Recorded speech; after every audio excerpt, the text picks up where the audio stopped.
amount in mind. Health Secretary Steve Barclay said the strikes were diverting significant amounts of money away from frontline services and have led to the cancellation of countless operations and consultations. Yeah, that's right. It's your blooming fault, Steve Barclay.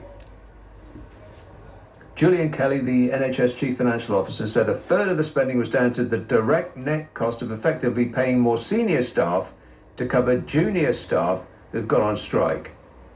Right, £1 billion, which is the exact same amount that the government could have spent restoring junior doctors' pay. £1 billion. Now, when that figure was put to the government, they do their usual routine of saying, oh, well, I don't recognise that figure, which is a completely meaningless thing to say.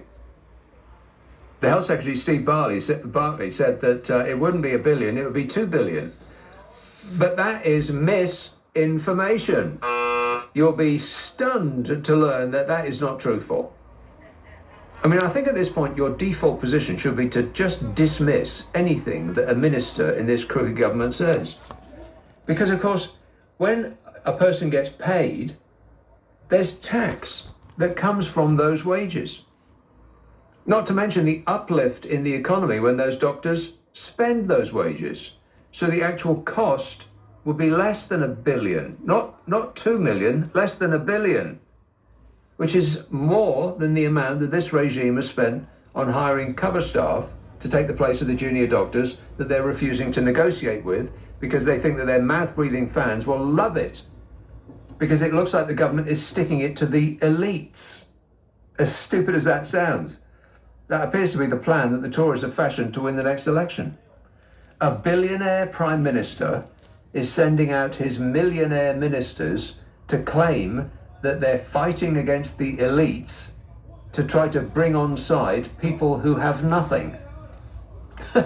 What a way to run a country, eh? Dreadful. I can't believe it.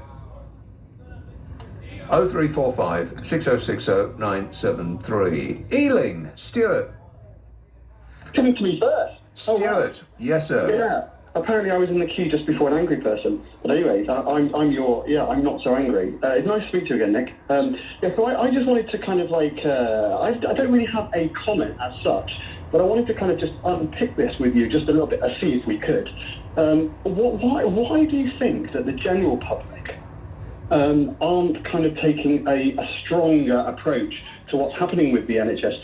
You know, the junior doctors, okay, to be a doctor, speaking to your producer, and it's very true. Some of these talented people could have done anything.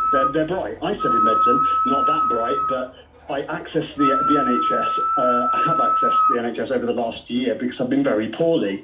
And all I can say is that these doctors and nurses, they are rushed off their feet, but they work so hard. They're really hard-working people. They're exasperated by their situation that they find themselves in. But the reason I'm calling in is my first point is, it's like a dream world, Nick. I don't